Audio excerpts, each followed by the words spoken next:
Olá pessoal, tudo bem? Em nosso reencontro após as férias, o que se pretende é uma breve recapitulação dos conteúdos e problemas discutidos no ano anterior, para que assim, além de tentar suprir as ocasiões lacunas, no entendimento dos temas abordados, nos reconectemos com as principais ideias e contribuições da filosofia mencionados nos semestres anteriores. Assim, se tornará mais fácil retornarmos ao nosso trabalho de investigação sobre o pensamento filosófico. E, deixando bem claro, existem várias formas de se trabalhar com a filosofia, em especial no ensino médio. É possível, ou há a possibilidade de trabalhar com a filosofia de uma forma que se dê através de problemas. Então, é possível discutir e desenvolver o semestre letivo a partir desse debate e de ideias principais ligadas à moral, à ética, à política, à estética, à lógica, à metafísica, etc. Há uma segunda forma que seria um mote ou essa tentativa de se trabalhar através, entre aspas, do próprio exercício filosófico, no qual o professor, a professora, ela tenta apresentar problemas para que assim os estudantes eles desenvolvam as suas próprias reflexões.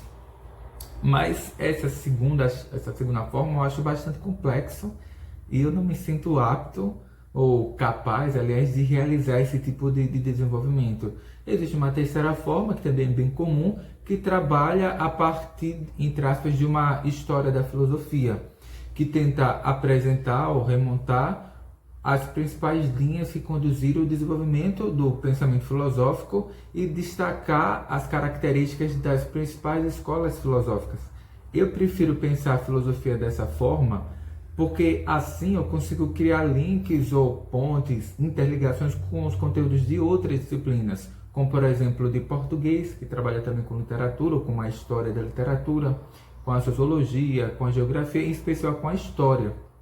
Porque assim como a história trabalha, por exemplo, com a cultura greco-romana ou com as civilizações clássicas, eu posso fazer no mesmo período, só que em vez de falar sobre um ponto de vista historiográfico, pensar as principais contribuições de escolas filosóficas daquele período. E a mesma coisa acontece em relação ao medievo, à modernidade, ao contemporâneo, etc. Então isso eu acho muito mais simples. Então, geralmente, eu penso o currículo para o ensino médio dividido entre aspas essa história do desenvolvimento das ideias e das escolas filosóficas divididas em três momentos. Daí eu levo em consideração as habilidades e competências que são apresentadas e orientadas pela BNCC, pela Base Nacional Curricular Comum, e tento seguir de uma forma não linear o currículo que é proposto pela Secretaria Estadual da Educação, que é a SEDUC, que eles acabam colocando alguns temas em determinados anos que eu prefiro transferir para o ano seguinte ou adiantar, etc. Mas, de certa forma, eu sigo a seguinte proposta, ou pelo menos é isso que eu apresento geralmente para as turmas. No primeiro ano, trabalhar, entre aspas, uma espécie de metodologia filosófica, na qual discuto temas sobre o que é a filosofia, para que ela serve, quais são suas principais ferramentas, como que a filosofia se aproxima ou se afasta de outras grandes áreas do pensamento humano, como o mítico poético, religioso, artístico, científico, etc. Abordo ali um pouco sobre a Grécia no século VII ao século V, que é o período dos pensadores originários, do pensamento trágico, de Sófocles, Eurípides, Ésquilo, Tales, Parmênides, Heráclito, etc. Trabalhou ali com aquele período da filosofia socrática platônica, Aristóteles, as chamadas escolas pós-aristotélicas ou escolas helenísticas, como epicurismo, estoicismo, etc. E esse é o conteúdo básico para o primeiro ano. No segundo, eu passo a discutir, entre aspas, uma filosofia medieval, que não é apenas cristã, mas também islâmica, judaica, a contribuição das escolas de pensamento oriental, como por exemplo do shintoísmo, do taoísmo, confucionismo, budismo e inúmeras outras. E avanço ainda no segundo ano com temas, por exemplo, ligados ao Renascimento e a filosofia humanística, destacando esse papel crucial do humanismo para reflexão sobre o que é o ser humano e o nosso papel, o local no cosmos. E após isso, eu discuto ainda temas ligados à revolução científica, a novos métodos, tanto científicos, que são ali as contribuições do, por exemplo, do Galileu, do Copérnico, Giordano Bruno, Tycho Brahe e outros. Discuto um pouco sobre essa questão do racionalismo, destaco a contribuição do René Descartes, falo um pouco sobre, por exemplo, o empirismo, e autores que, entre aspas, não se encaixam nessas escolas tradicionais, como Spinoza, Leibniz, falo um pouco sobre Francis Bacon, né, em inglês, etc. E ainda no segundo ano eu discuto temas, repetindo, sobre o empirismo, daí eu falo um pouco sobre Hobbes, Locke, Berkeley, David Hume, falo um pouco também sobre a contribuição do iluminismo, tanto do iluminismo numa vertente francesa, com autores como Denis Diderot, Montesquieu, Voltaire, D'Alembert, e entre aspas, um iluminismo alemão. Basicamente, na verdade, eu falo sobre o kantismo e as principais contribuições da filosofia crítica, do transcendentalismo de Kant, etc. E faço um breve comentário sobre, entre aspas, os ultra das luzes, né? Aqueles intelectuais que ou radicalizaram a proposta iluminista ou então negaram, foram combatentes dessa visão tradicional que os iluministas tinham em relação ao papel do conhecimento e da ciência e do progresso das técnicas como um luzeiro, né? Ou um ponto de referência que a humanidade deveria seguir para se tornar cada vez mais, entre aspas, sofisticada. Aí eu destaco em especial o Jean-Jacques Rousseau e o Marquês de Sade, que para muitos não é considerado filósofo, principalmente devido aos elementos eróticos, né, da sua obra, mas ele tem uma série de pequenos ensaios que poderiam ser associados à filosofia política, à ética e à filosofia do direito. Então vale a pena conhecer determinados trechos da obra do Marquês de Sade. E fechando esse é o conteúdo para o segundo ano, quer dizer, ou pelo menos que eu geralmente pretendo trabalhar, todos aqueles elementos ligados à contribuição dos medievais, o Renascimento e o Humanismo, e esses primeiros autores e esse período moderno da filosofia, que vai desde o desenvolvimento do método científico, do racionalismo e empirismo, até o iluminismo, tanto o francês quanto o alemão, e os desdobramentos deles, por exemplo, nas Américas, em especial no Brasil, né, que é onde nós vivemos. E para o terceiro ano, eu prefiro trabalhar com essa filosofia que é chamada de contemporânea. E é bom destacar que contemporâneo para a filosofia não é o mesmo que, entre aspas, contemporâneo nessa linguagem odierna, popular ou corriqueira. Porque para o senso comum, contemporâneo é o de hoje em dia, o que acontece agora, né? O do hoje. Mas para a filosofia não. Filosofia contemporânea, entre aspas, uma série de inovações filosóficas que ocorrem ali a partir do início do século XIX, 1920, 1930, e o principal autor ali que demarca o início disso que nós chamamos de filosofia contemporânea é o alemão Hegel, né? Em especial a sua obra, né, como um todo, porque na verdade Hegel ele foi um professor universitário lá na cidade de Jena, e ele provavelmente teve muito pouco tempo para sistematizar suas obras de uma forma escrita. Então, assim, boa parte do pensamento de Hegel nós conhecemos através de apontamentos de aula que ele mesmo fazia, o que os seus alunos faziam. Então, um curso famoso de Hegel, por exemplo, o sobre estética. Nós temos duas traduções em português, são mais de 4 volumes, e tudo aquilo, são mais de 2.000 folhas, não é uma produção literata, né? Ou não ensaística ou filosófica do, entre aspas, filósofo Hegel, né?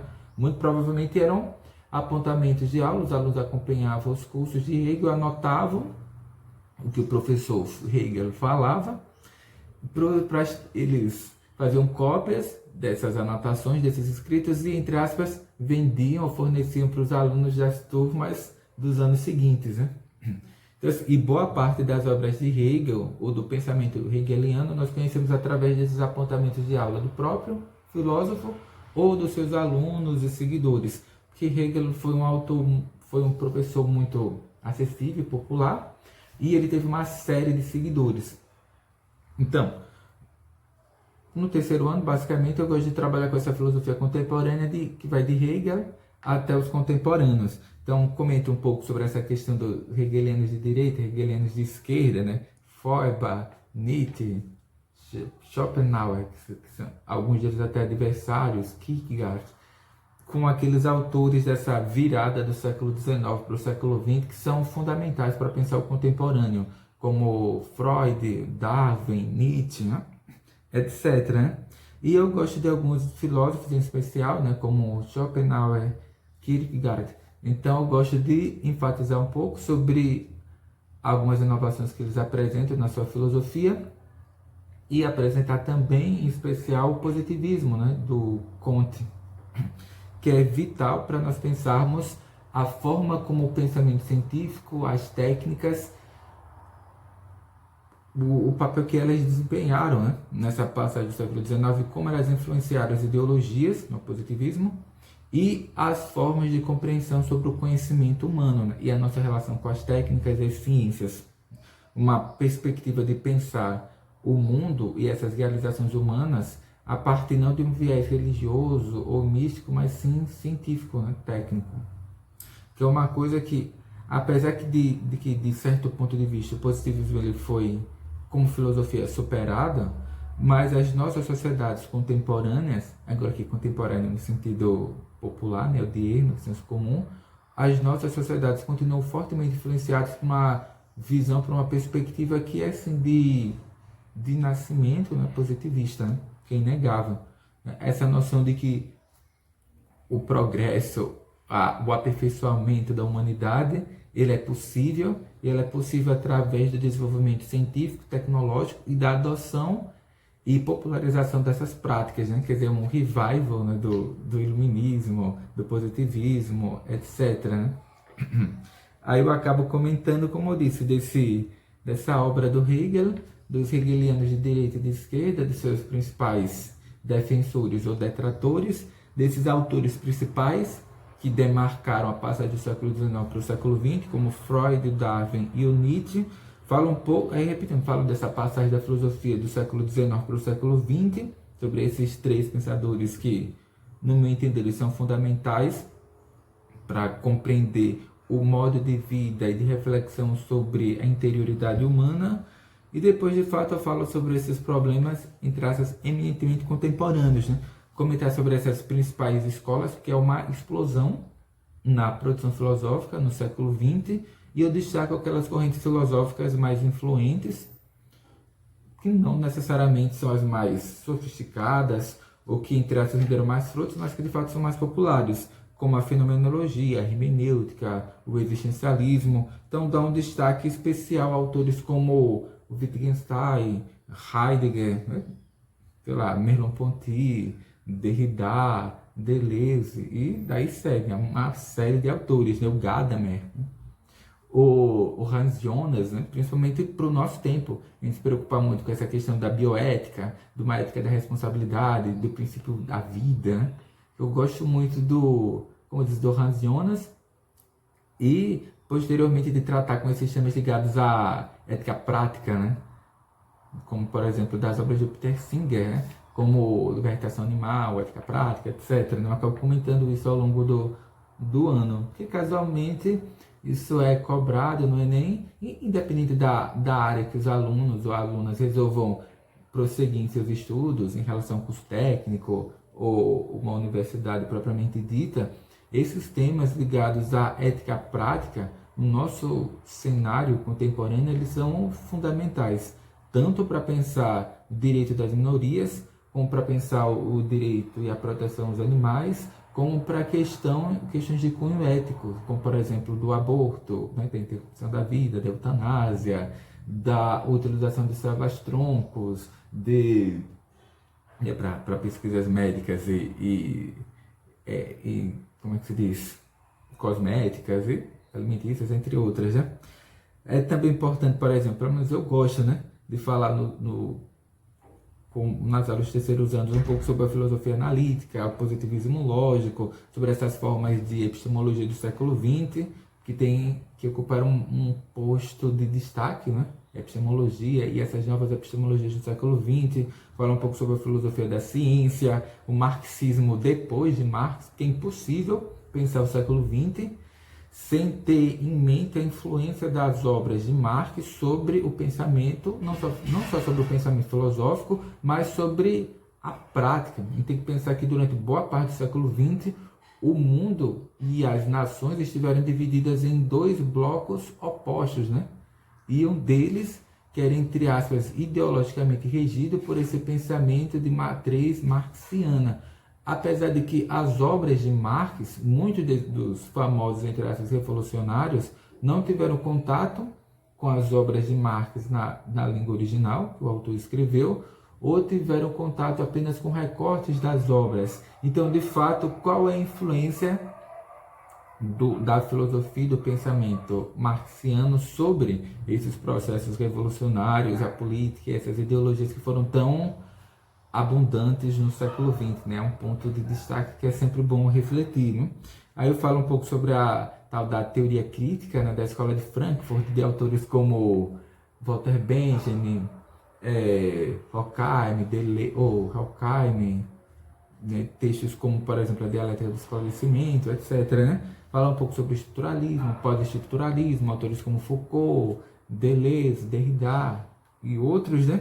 Fala um pouco sobre a questão da tradição liberal, que o liberalismo está afastado de ser aquilo que geralmente nós vemos pelas redes sociais, pelo Twitter, pelo Instagram. O liberalismo é uma corrente filosófica antiga, ela remonta lá ao século XVII, com autores como o Hobbes, Locke, Berkeley, Hume, e inúmeros outros, né? Então, assim, como o liberalismo é muito citado no mundo poder, né, nas redes sociais, é interessante estudar um pouco sobre o liberalismo, quais suas origens, quais os seus principais representantes e, de fato, o que é que o liberalismo fala e será que ele é mesmo aquilo, né, que nós ouvimos nas redes sociais? O liberalismo, em termos filosóficos, ele tem nuances que vão um pouco além desse senso comum das redes sociais. É importante destacar também isso.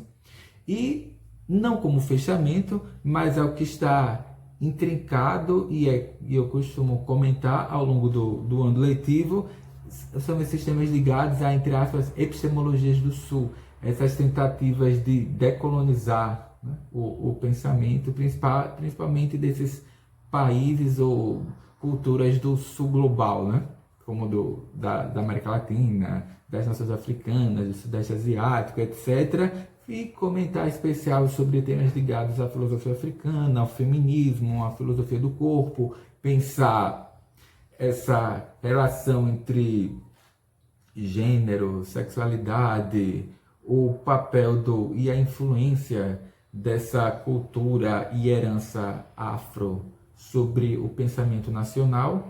Repetindo, nós passamos boa parte da vida escolar e posteriormente da vida universitária destacando ou fazendo referência e pensando a partir de modelos ou paradigmas que são estrangeiros, em especial europeus, né?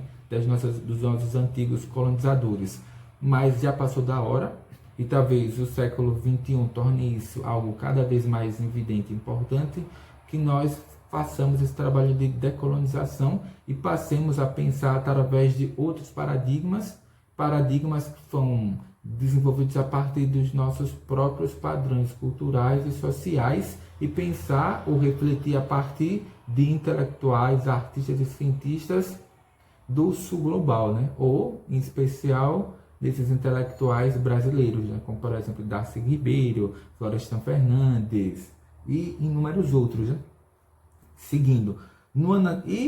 Voltando, como eu queria falar, na verdade, para os estudantes dos terceiros anos, eu queria fazer breves comentários sobre o conteúdo que foi trabalhado no ano anterior, sobre essa filosofia medieval, renascentismo, humanismo, sobre a modernidade, seus primórdios, comentar um pouco sobre a filosofia de Kant e o iluminismo, né?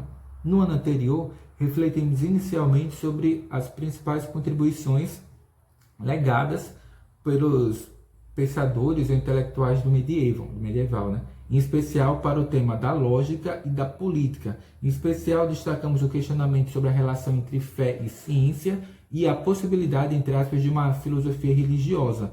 Entre os filósofos gregos e romanos, numa leitura rasteira, não havia relação entre fé e saber. Muito pelo contrário, haveria supostamente uma contraposição entre as mesmas, né, que se faria filosofia a partir, entre aspas, de uma negação de elementos ligados à mística e à religiosidade. Essa visão é totalmente equivocada, pois todo discurso filosófico e especulação teórica daquelas antigas escolas filosóficas eram totalmente entrecortadas por pressupostos religiosos, e a própria filosofia era compreendida como uma tentativa de harmonizar o ser humano com o cosmos, a natureza, a divindade, né? Porque é bom lembrar que para os gregos antigos, os gregos antigos, os romanos, eles pensavam essa relação entre divindade, o sagrado e o mundo, a esfera humana, de uma forma diferente que os modernos e os cristãos pensam. Porque para o cristão, por exemplo, Deus ele não está no mundo. Deus ele cria o mundo. Então, a natureza e a humanidade são criações divinas, né? Para os gregos e romanos, e de uma forma geral para as culturas antigas, os deuses eles não estavam fora do mundo. Os deuses eram imanentes, eles estavam aqui e eles não eram criadores do cosmos. O cosmos, ou a natureza, né? A natureza ela sempre existiu, e tanto deuses como humanidade existem no mundo. Então, de uma forma geral, o grego, né? O cidadão grego, o romano, ele acreditava que ele deveria reconhecer quais são as leis que governam o cosmos, a natureza, se adequar a essas leis para que assim ele consiga viver de forma plena. Porque as leis da natureza, elas são expressões das vontades ou das ações divinas. Então, o ser humano ele tem que identificar essas leis naturais e se adequar às leis naturais.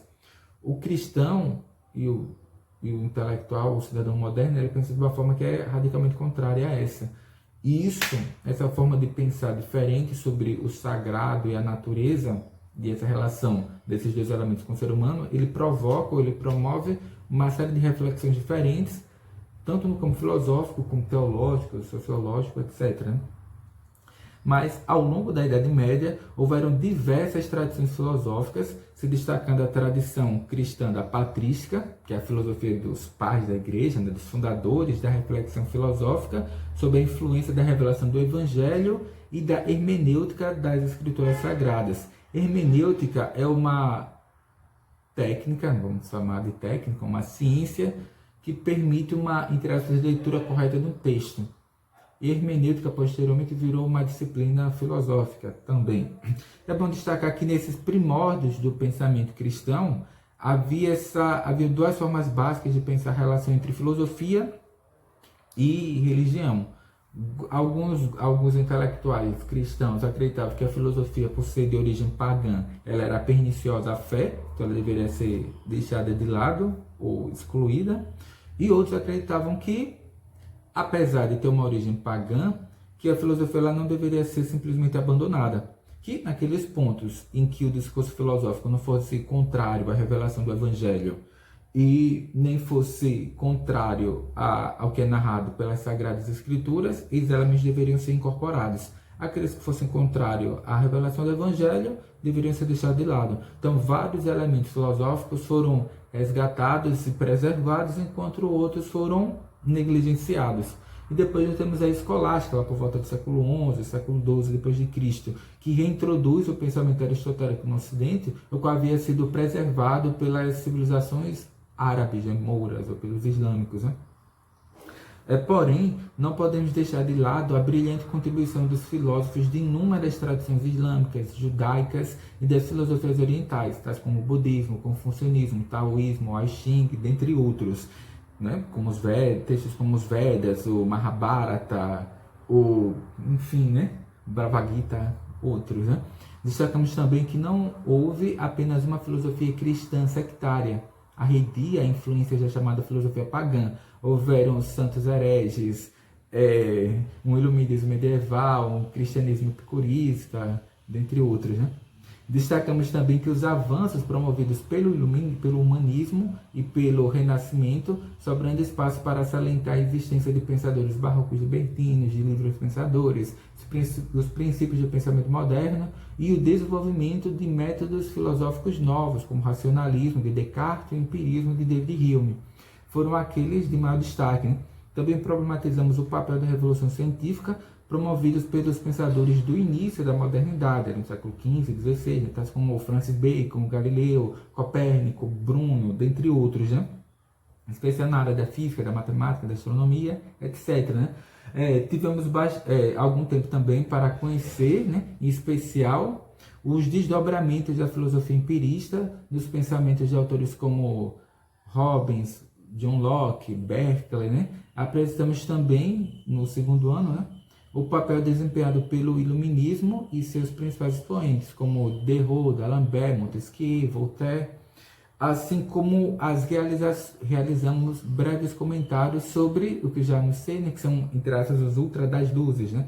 Pensadores que ou radicalizaram aqueles pressupostos do iluminismo ou que foram adversários, tais como Rousseau e Sade, né? Defendendo que mesmo entre os iluministas, aliás, houve um pensamento materialista, utilitarista ou ainda, entre aspas, libertino.